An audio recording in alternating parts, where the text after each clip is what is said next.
No, thank you all very much for coming. It's awesome to see so many people here to see me opine on turning points in anime.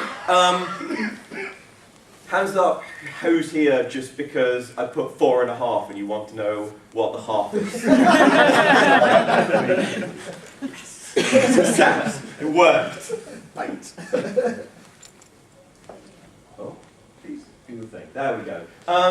So, first and foremost, let's just check out that we're all here and on the same page for what we're planning to do. The point here is to talk about shows that, is I'm going to talk about a few shows that represented major turning points in the anime industry, that heralded a big change, not just in their genre, but in the way the industry worked, in the things the industry focused on, and in almost everything that would come afterwards. There'll always be some exceptions, and for those of you guys that have come to one of my panels before where I've talked about things in the Japanese side of the anime industry, this one probably more than most, there are things that are very much up for debate and things that are my opinion, and there are arguments to be made either way. And I will do my best to flag up when something is more like that versus something that's a little bit more of a hard fact. But let's start off at the start. We'll skip over the bits with the Big Bang and the galaxies. Fast forward to the bit where animation started happening. Where mostly, there we go, Disney started happening. Because by and large you can trace most things in animation back to Disney. There were some things that happened afterwards, but Disney was such a big thing that Disney was and remains such a big thing that it's affected everything that came afterwards. And then there was a little war. Tiny one. No big deal. They call it World, but we consider it. In fact, they call it the Second World. And a lot of things happened around then. And a lot of movies happened around then. And that's also not quite what I'm talking about now.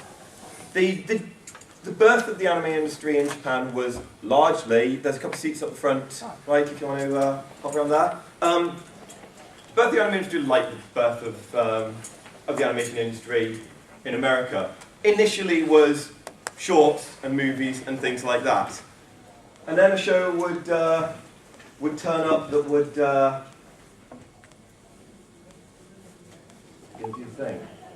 A show would turn up that might change, that would change all of that.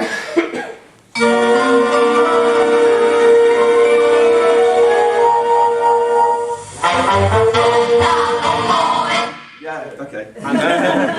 Bit less volume, please. Let's try that one again, but with less volume. Drop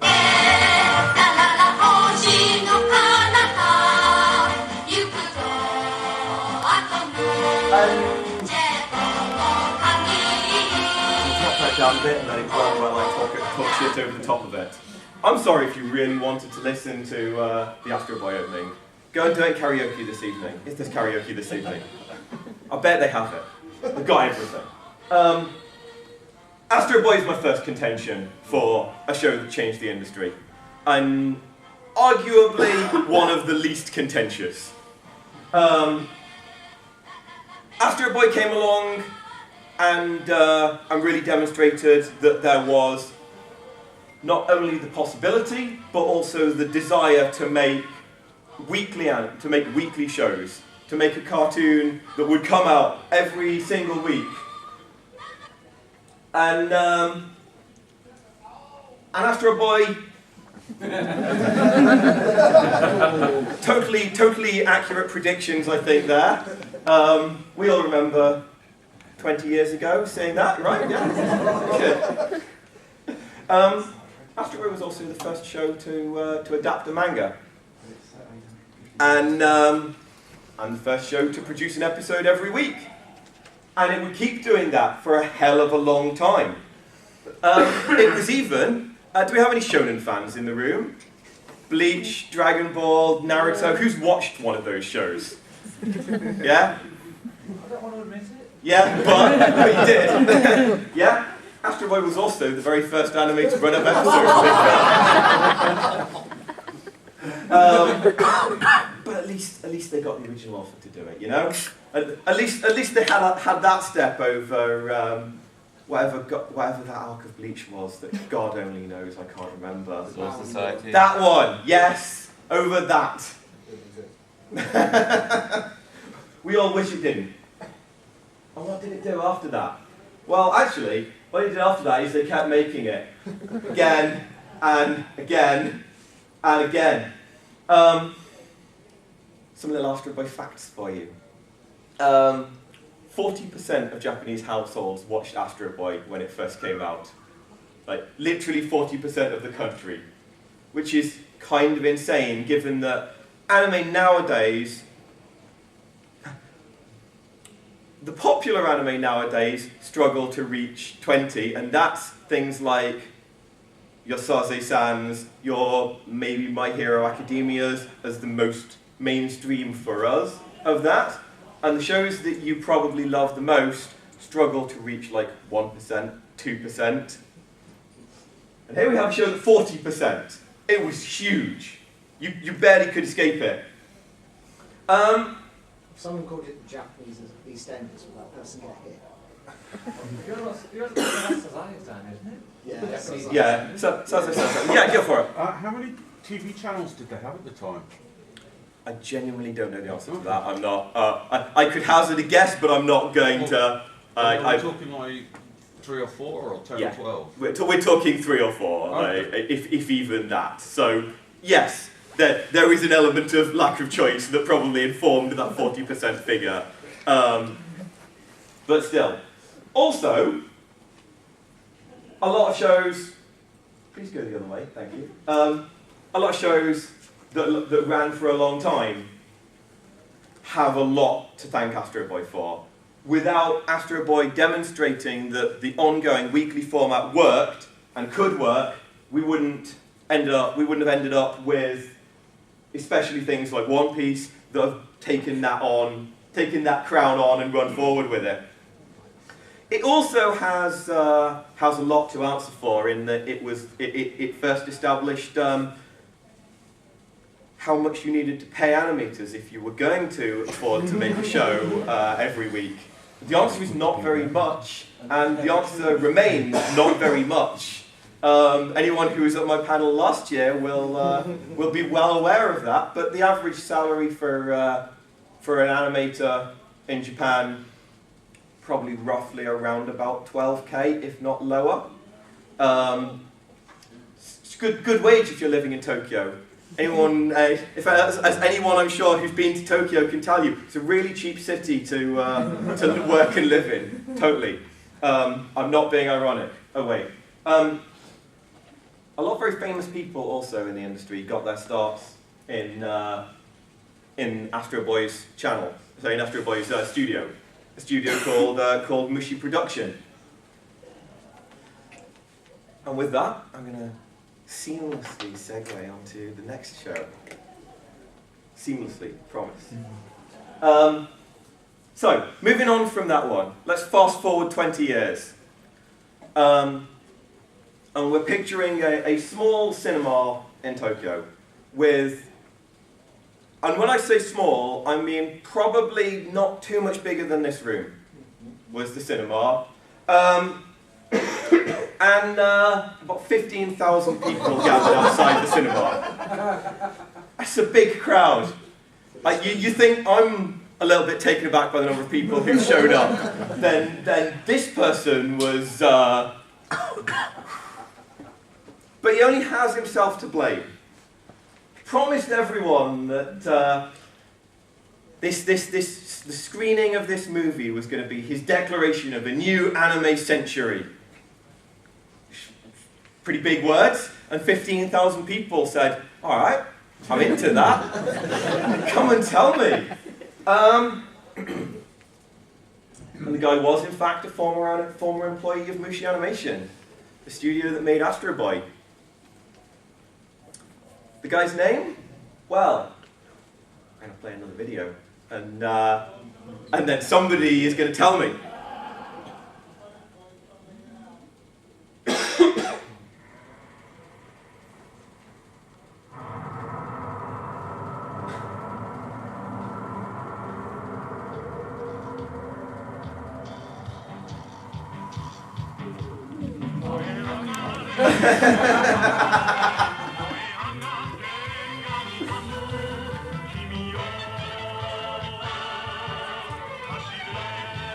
We've invented colours by this point. Some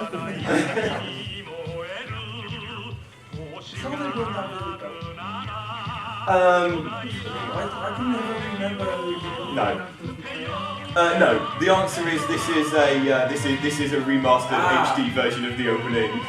So they've the colour balance is a little brighter than it would have been originally, but the 320 version that they broadcast on TV looks like dog shit on here. So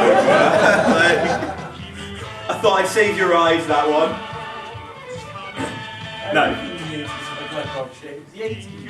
Well, maybe true. But doesn't mean you want to see dog shit now.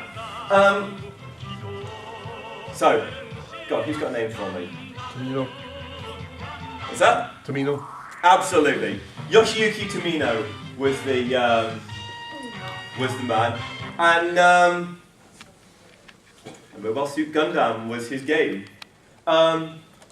In fact, this was the movies of Mobile Suit Gundam which really bedded this change in, because Gundam's huge, absolutely huge, and we'll talk a little bit in a bit about how huge Gundam is. Some of you probably know, but the TV series of Gundam actually didn't really do brilliantly. It was very nearly cancelled towards the end of its run. It wasn't until the movies that it really had this huge impact. And going back a little bit, some of you might be wondering what the announcement was that Tomino was making when he was premiering this movie. What was he trying to say? And the point he was making, I'll summarise his winding speech in Japanese for you. The point he was making was that for him and a lot of others, the people who were born with and grew up with Astro Boy, people who'd seen that, they were now 18, 20, 22. And his statement, his line, was that anime didn't have to be something that they would grow out of. Anime could be something that could grow with them. Anime could be something that wasn't made for 8-year-olds after school, that he was going to make. He fully intended to make shows that would be appreciated by all ages, not necessarily just adults, but by everyone. And that's what he sold. He sold something that had an ongoing story. It had plot development. Who's seen the original Gundam? TV series? No, the movies. The movies, right. The TV, especially if you've seen both, you'll know there's quite a difference. The TV series still has an awful lot of episodic Monster of the Week. It does have an ongoing plot, but not as much. But nonetheless, demonstrating that there was a desire for something that would, in an anime community, in the viewers of cartoons, for something that kept going, that kept a story, kept travelling, kept teaching, kept establishing and moving forwards, was what Tomino pushed for.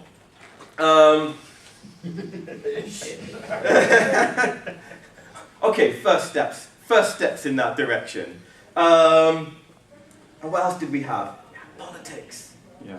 Like there was not just a hero and a villain. There were, for maybe not the first time, but the first time that made a big difference, that people noticed. There were shades of grey. There was a villain who wasn't entirely villainous, right? The main antagonist, Char, is Spoilers. very much. I'll be careful. I'll be careful. Yeah. That time. But the statute of limitations might be coming up on the fact that Char is a villain in Gundam. I reckon I could get away with that one. But he is to some degree sympathetic. Like, he's not, unlike the villains in Astro Boy, for example, he's not just straight up an evil professor who's evil, wants to do evil things, take over the world. Motivation. Pardon? He has a motivation. Yes, he has a motivation, and actually it's a motivation that to a large degree the audience can understand. And it's quite noble. Yeah, yeah.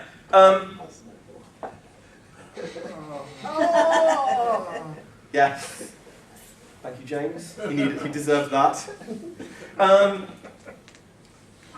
And how important was Gundam? Because I know there's always a whole bunch of people, especially nowadays, who are like, Jar robots, really, really?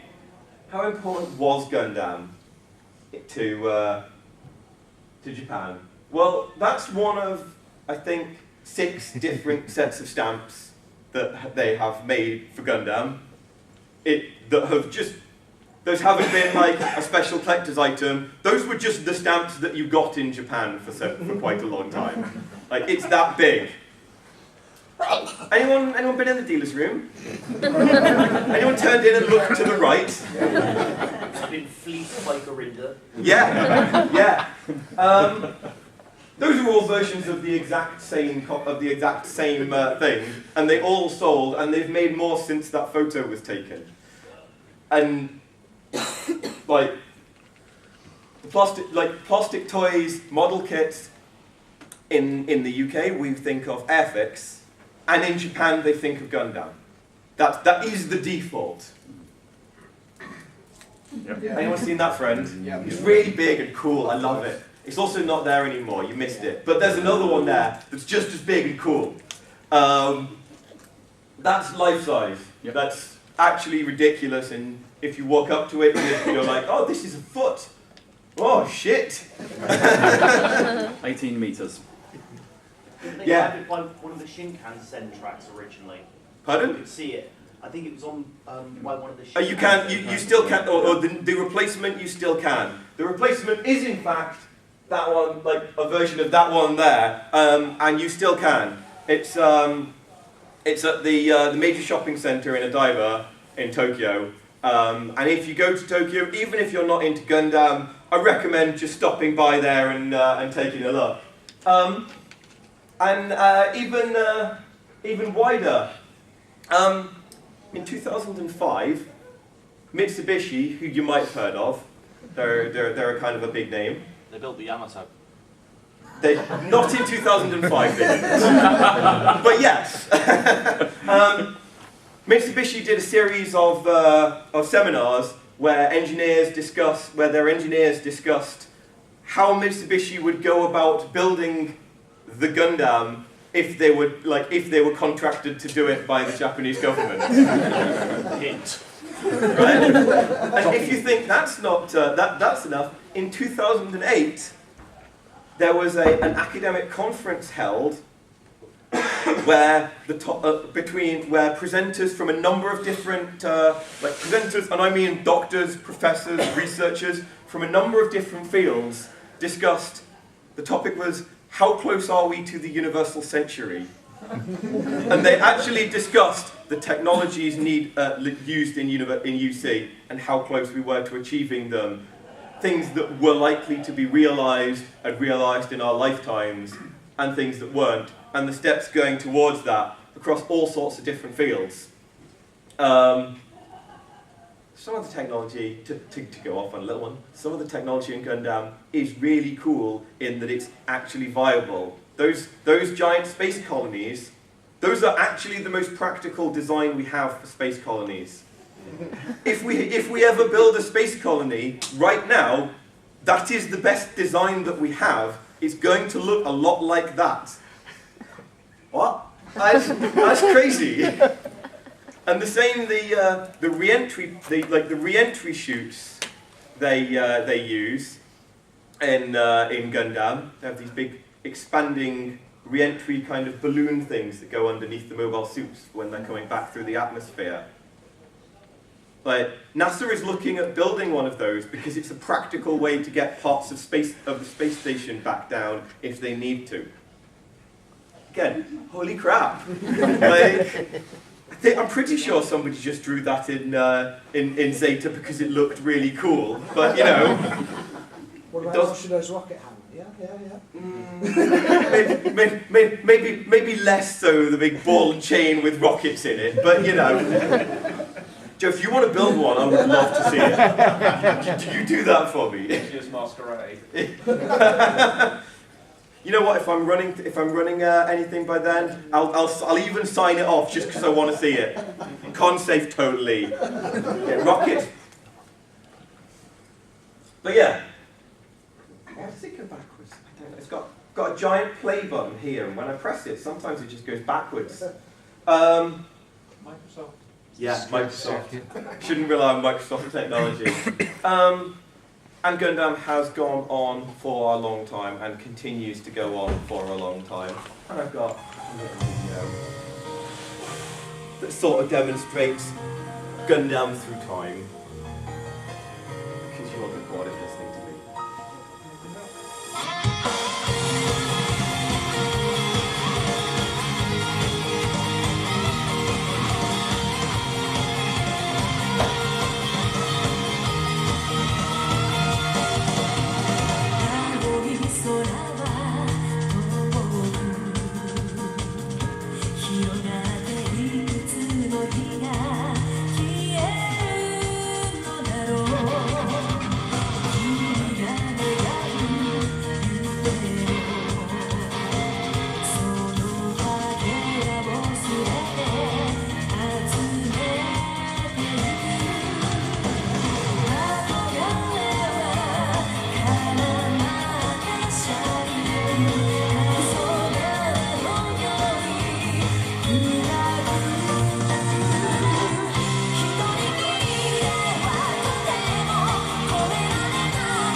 Fans in the audience who saw at least one of those and had a little pang of excitement when you saw your favourite suit.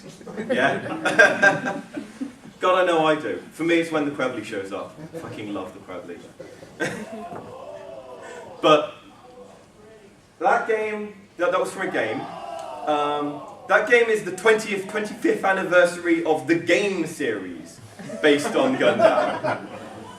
That came out, that was last year. Let alone Gundam itself, which is on its 40th anniversary this year and next year. There's a whole bunch of stuff. And I'm going to take this opportunity to say, because I have it, if you haven't tried Gundam, you should try Gundam. Even if you think you don't like giant robots, there's a hell of a lot more to it than that. Where's a good place to start? How good are you with old animation? I don't mind. If you're good with old animation, I'd say start with the original the original movie trilogy. If you're not good with old animation, I'd have a look at Gundam 00, which is a little bit older now, but it still looks new and shiny and clean. Other people will disagree with me on that one, on where to start, but... If your idea of fun is, there's a Gundam, it's wearing a school uniform and has long blonde hair, what the hell is going on in G-Gundam? Yeah, that's also true. Gundam has some interesting ridiculous types. Gundams from G Gundam. Surely it's got to be the Mexican Gundam that had a sombrero. You mean the Tequila Gundam? I'm sorry, but no, a Gundam with a Serafuku is still the best. G Gundam, totally not racist. Yeah. Not even the Iraqi Scud Gundam.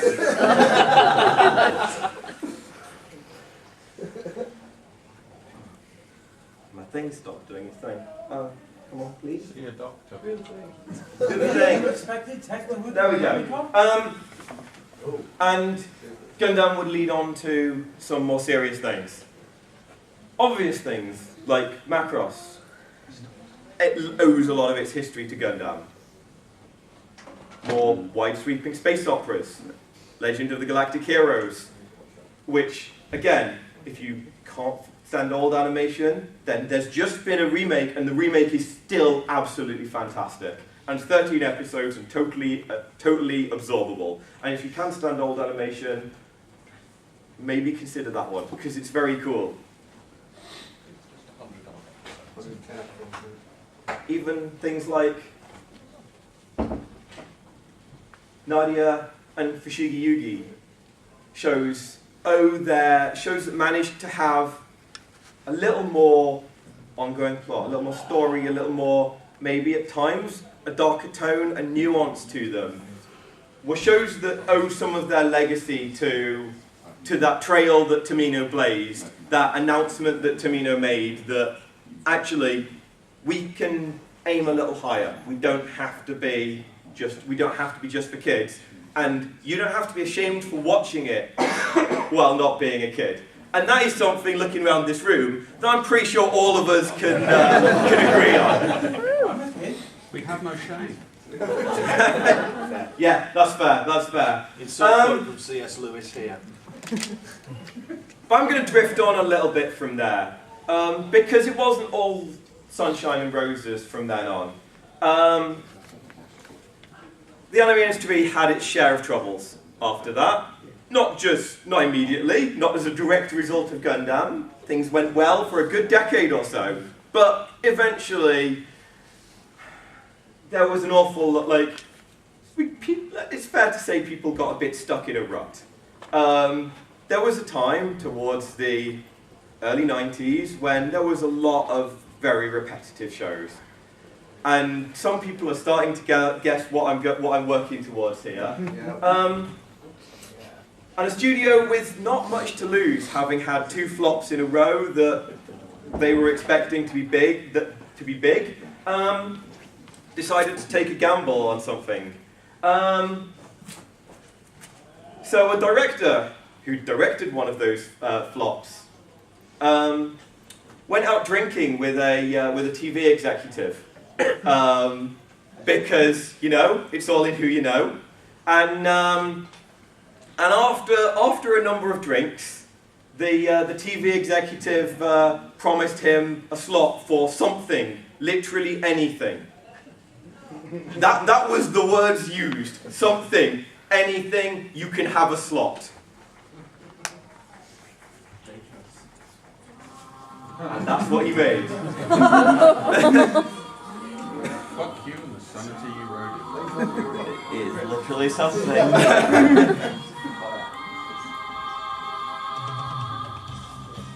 And he was? Bored? There we go. Hideaki Anno was the guy's name, and if Astro Boy was possibly the least contentious of the shows I'm going to put up here, I'm going to go out on a limb and say this is the second least. I don't think many people who've made any kind of a look into anime's history would argue with Evangelion being just worthy of note in history. I think it says a lot that even people who don't like the show acknowledge its impact.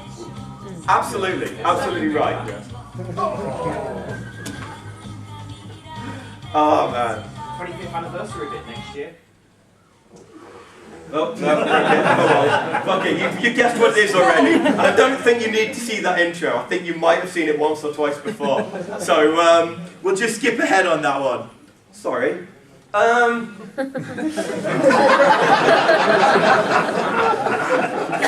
let that speak for itself. And to a degree, an awful lot of study has been made on Evangelion. And people can and have done entire panels on Evangelion, and I will not try and summarize everything Evangelion says and does and means in the 10 minutes roughly that I have to talk about it in here. because that's not the point of this. I will talk a little bit about what its impact was and things like that. But people have made many arguments about what made the difference with Evangelion, what was huge. There are claims that Evangelion is the story of the director's battle with depression, which he's agreed with and disagreed with at different points in his life. So make of that what you will. Maybe it just caused his depression. Possibly. That was Nadia. You're probably quite right. Nadia was something that Anno poured heart and soul into, and actually, it's a decent show, but it was not a success. The studio fucked him over. That's why the Island Arc exists. The studio chucked him off his own show, got someone else to direct it, and made it suck. Fair enough. And then they brought him back in to continue it because its ratings plummeted, and he just ignored that art mostly. There you go. Like the rest of the world, right? Yeah. Arguments have been made that it was one of the key things with the integration of religion and the Christian symbology that made it into there. Was it the design and the style of the show? Was it the characters? You know what did change after that? We've seen the plastic Gundam kits, but we hadn't seen before the level of merchandising that would come out of Evangelion. Still going. And it is still going. That's an air freshener. That's bubble bath. Bottle wire. That's a cocktail, and I don't know who can read Japanese in here, but what that says is that the cocktail is... Pardon? Best father ever. What that says is the cocktail is modelled after the liquid on Shinji's hands and is recommended to women. Let's make what's the movie with the commentary track from the English voice actors where they describe it as baby batter. Never open your mouth again.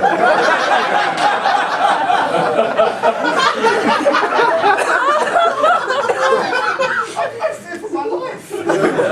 Right? And come on, Clark, never mind. That's a series. That's part of a series. That last one is part of a series of actual work tools. Those are cast iron buckets. Part of a series of actual work tools that they marketed, including like saws and drills and designed after aspects of Evangelion. It's ridiculous. My wife forbid me from showing the worst piece of Evangelion merchandise. I still had to see it though. Yeah, there you go. Show it was. Show it was. I'm not going to show it because I don't have the picture with me because she made me promise not to, and it's not worth my life if I break those promises. But it's a figure of Asuka sitting on a toilet with a cutaway, so you can see inside the toilet and see that she's doing a number 1 and a 2 at the same time. Why? That's an official piece of merchandise that they made. I took all And Evangelion's characters. Evangelion's characters have been reimagined in so many different ways. They have been slice of life. They have been characters in slice of life show. For God's sake, PowerPoint, sort your life out. They have been in dating sims. They have been in giant robot games. They have been in non-giant robot games. They have, you name it, you imagine it. Evangelion characters have done it. To this day, they still every year have an Evangelion clothing brand where they release each year pieces of art of the characters wearing some clothing that was never worn in the show at all, and release the actual clothing for you to buy, and people buy it. the impact of and love for the show and the way it was pushed afterwards, in many ways, laid down a red carpet for whatever goddamn merchandising you wanted to see forever. Yeah.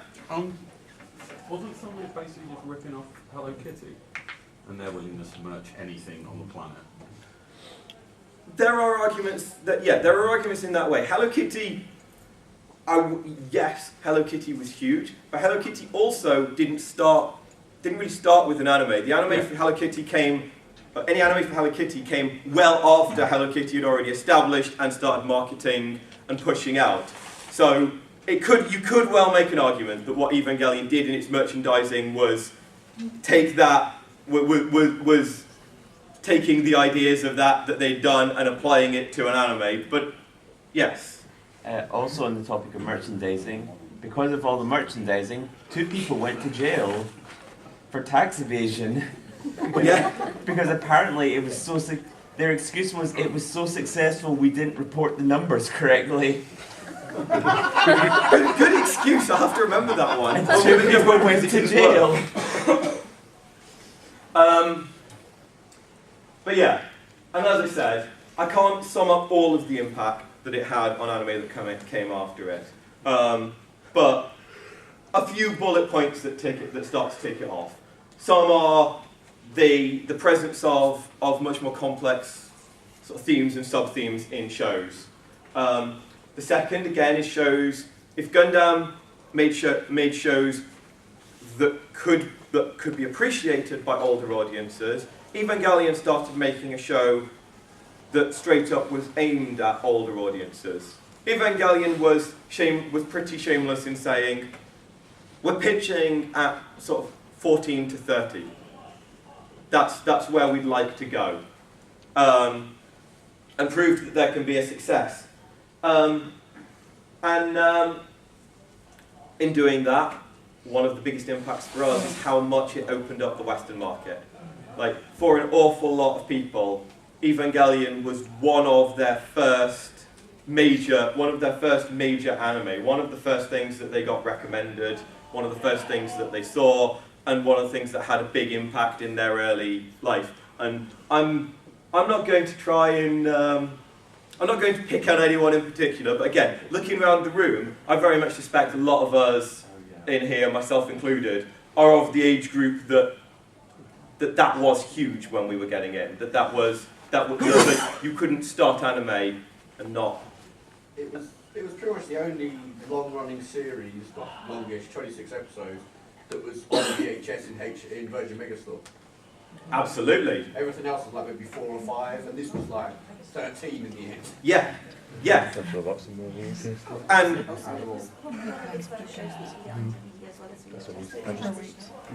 absolutely, it hit around that time to the west, and the impacts of that are still felt. Like HMV sold it and sold it well, and you will have noticed if you were around at that time a widening of what they were prepared to carry, what they were prepared to cover, and again, there's various different arguments to be made about why Evangelion hit the West so hard, and I do not have time to make all of them. Somebody who does, do a panel. There definitely is a market for it. People fucking love Evangelion. And even if people hate Evangelion, they'll still come along to an Evangelion panel. Yeah. Hell yeah. And the final thing that's probably understated, is really identifying, solidifying, and targeting what would become the otaku demographic in Japan. Like, it was very much a show made by anime fans for anime fans. It wasn't designed for the mass market, it was designed for the people who knew the medium and loved the medium, the people who were into it and would enjoy it. And you can see that in things like Evangelion basically coined the phrase fan service that has persisted to this day. The post-credit scenes with Misato promising more fan service next episode literally outright saying that, right? And I would be doing a disservice if I didn't say that at the time. Fan service had a slightly more broad meaning of things fans wanted to see. So while she was promising herself in skimpy outfits and dodgy situations, she was also promising more giant robots fighting giant robots and the other things that you really wanted to see because they were cool. At the time, fan service more meant cool shit that you'll love rather than just oink. Rather than sitting on the shitter, apparently.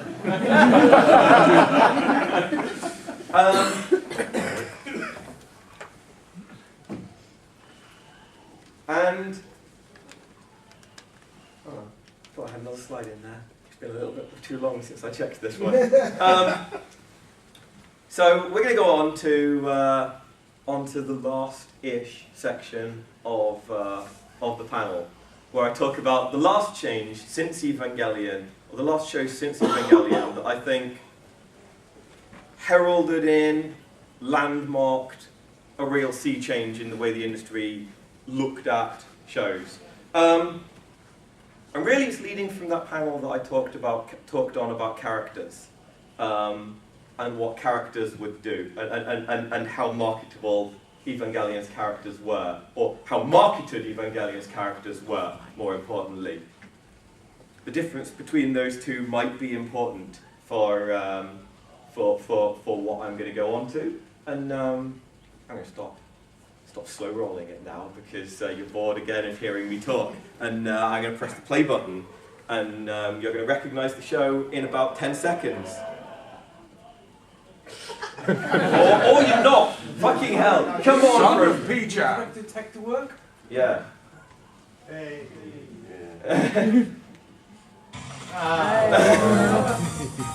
Called it back at Atlanta, didn't I? You did.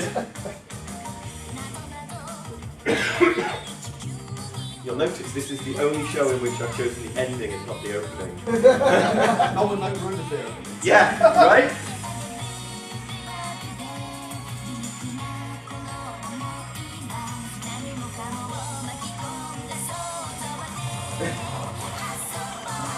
Could we still do the dance? Been a while. I see a couple of sheepish ones of those going on there. But who remembers everyone doing the dance? Yeah. Funnily enough, yes! Yes, I fucking do! Video, my favourites are when they got like every single country in the world doing it. Yeah. And I'm going to hand up at the start for who wanted to see where the 4.5 would come in, because this is sort of where I'm going to cheat a little bit, and why I called it 4.5. Because to me, there was a second show at this point, and Haruhi only tells half of the story of this transition. Because what Haruhi started, another show by a lot of the same people would finish a very short time later.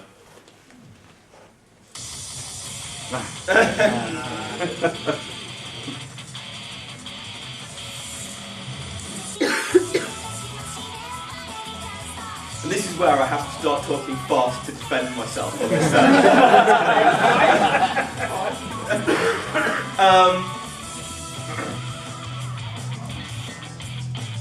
because this is the contentious bit, and as I say, I'm aware that I'm making some big lines here when I go Astro Boy, Mobile Suit Gundam, Evangelion, Chaos. Not normally one could hear in the same system as the other three. No. While the others all have a lot of obvious similarities, like robots, and other ones, Haruhi and what Haruhi started and K-On finished is a focus on that almost runs counter to what Gundam did, right? What Gundam did was take a genre that initially went, here are here are Monster of the Week episodes that you can enjoy and watch, and then it's done. The good guy fights the bad guy. Everything's over. No, we're not done with that. We want something ongoing. We want a story and a plot. And what Haruhi and Keon established is that turns out that Evangelion's characters were popular, particularly the girls. People really liked cute girls. And Haruhi and Keon established that actually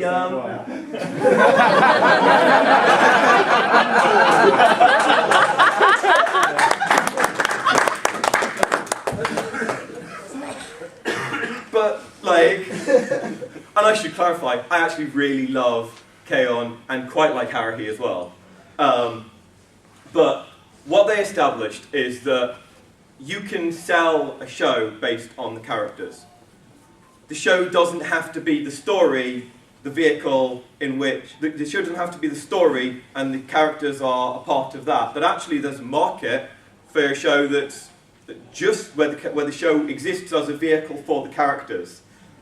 That you need them to do what they do. And do you need anything else? No, not really. Tea and cake. Merchandising. Merchandising. Yeah. Real money from the movie. And a lot of merchandising of those characters.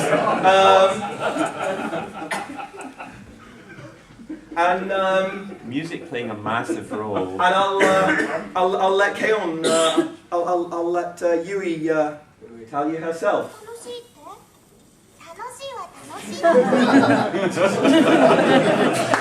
I'll argue with that, really. That in the end, characters being cute will sell, and the lasting impact of Keon and Haruhi kind of is told in a before and after shot there, and in every show that you've probably ever seen since, which has a character who could be described using this word moe, that it pretty much introduced to the vocabulary, or was introduced to the vocabulary by fans talking about it. And just think back on the characters that you've seen, and the shows that you've seen, and there's not many that you'll be able to think of. There are some. I'm not gonna argue that, but there's not many that you're gonna think of that don't have a character whose most defining trait is being cute. Characters like Here a while. Very glad you didn't try to wedge Psycho past into And again, I'm not going to tell. I'm not genuinely not judging here. There are. I'll shamelessly say I enjoy my share of these shows. You recommended the only thing you need is a little sister to me. I won't forgive you for that. In fairness, I did tell you that I was surprised it was not as trash as I expected. That was the extent of my recommendation. It was just as bad as it sounded. I'm going to claim that one as a victory. I don't know why, but I am. And sure, you can think of one or two since, but shows, you will find in here characters from shows that are primarily romances, comedies, they're mecha, they're drama, they're magical girls, they're almost every genre that you can think of under the sun that has characters that people might describe as a mobob. And some of them can be great characters in and of themselves, but all of them almost exist based on the demand established by these shows. Not least to say the entire genre of cute girls doing cute things that basically followed on. Shows like Girls and Panzer. Yes. Yeah. Shows like Girls and Panzer, which is another good show. Shows like Yuri Yuri. Shows like... Strike Witches? Arguably, yes. I just bought that. There's nothing wrong with these shows following the trail that Haruhi and K-On! blazed. In the same way, there's nothing wrong with Macross following the trail that Gundam blazed. But that was also that. has cute girls doing cute things. What's that? That also has cute girls doing cute things. There's a Gundam character on this page. Somewhere. Far right in the centre is Sarah from Gundam Build Divers. Don't ask me to name everyone on here. No. Both for two reasons. One, because I don't think I can every single one of them. And two, because you'll be eternally disappointed with me in the fact I almost can.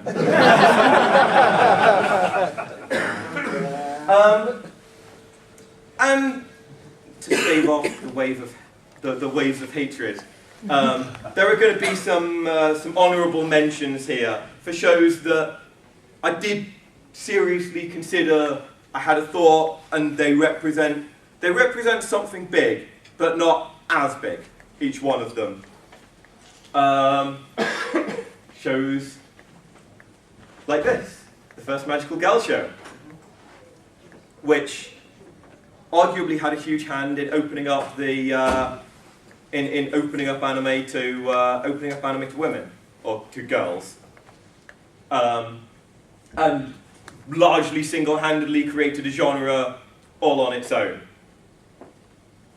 Go the other way. Shows like Macross, which is like, I'm not contending anything other than that Macross is a big deal. And again, it may well, like, you can draw lines from Macross to the existence of shows like Love Live and its ilk today. There is an argument that the idol culture wouldn't be as big without this show. I don't know entirely how true that holds, but certainly within anime, there's very solid arguments there that Lin Min-mei has a hell of a lot to answer for. Yes. and against my good wishes, I'm going to put a name up here now that I'd rather not, but people who know me know my people who know me might know my low opinions of this show.